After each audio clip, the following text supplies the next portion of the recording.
kuanzia sasa hivi mkifeli mission moja, konzi moja. Sasa mmefeli mission 2. Lakini bosi bwana.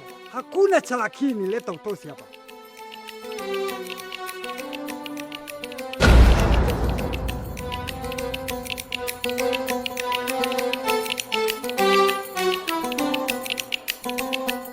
Na hili ndilo litakaloendelea. Na nyie mkiendelea na makosa yenu, nitahama kwenye hukumu ya makonzi. Nitarudi kule kwenye bastola. Bosi, yani actually katika siku niliyofanya kazi leo, yani libaki kidogo tu gademiti wakaondoka kitulizo. Sema wanapenda kujiamlia mambo, nimewamind kinoma. Mungu punguza kipaji hiki cha ujambazi. Hadithi yako nzuri sana, lakini yote kwa yote naomba utosi uje hapa.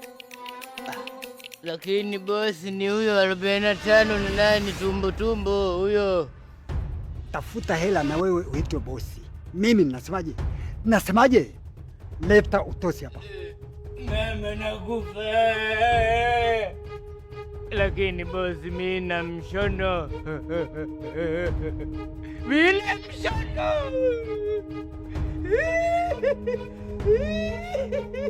Jamani mnisaidie. Mniokoe.